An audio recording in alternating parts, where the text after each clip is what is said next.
happy. In this moment, there is nothing but what you make of it. You have that much power, but power doesn't necessarily bring happiness. You can't drag it toward yourself, even if you have an idea of what it looks like, even if you've hitched yourself to it. Try as you might to do so, you could end up with the bare bones of something far different, having dragged the ideas and presuppositions from it in your quest for ownership.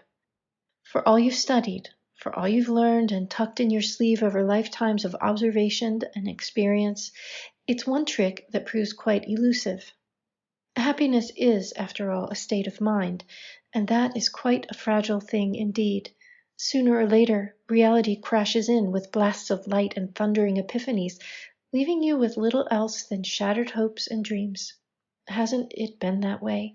Does that mean it always will be? Hardly the case. But you do need to adjust yourself to understand the potency of this particular moment, if you are to harness all it offers. What you've been holding on to can be a bit of a mystery. White-knuckled, you may have within your grasp what you know will be the thing that secures your happiness once and for all.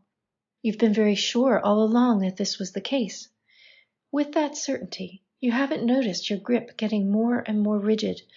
You might have missed the tiny yelps of alarm escaping from your hold as you've unwittingly been squeezing the life out of those things you've claimed as living truths. Be careful now, lest you destroy the thing you hold most dear. Relax a bit. Direct your attention to what has been engrossing your mind. Does it have the same contour it once did? Have you been impressing an artificial shape upon something that, by rights, has its own expression and form? Thoughts are powerful things. Unbidden and unheeded, they can take the very essence of a thing and thus rob you of discovery of life's secret rejuvenative power. While you have kept your hands full with cares and concerns, have you neglected those things that have been seeking the cradle of your embrace? Happiness comes. It pokes and tugs to find a way into the core of your being.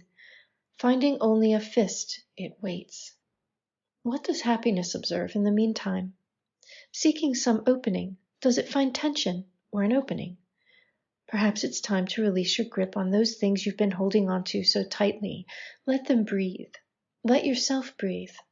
Not just to pause, but to allow life to flow back into those spaces where unremitting tension has kept all sense and sensibility from flushing the system.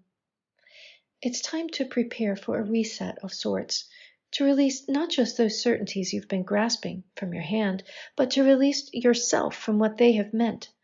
Happiness brings with it a whole new standard of understanding.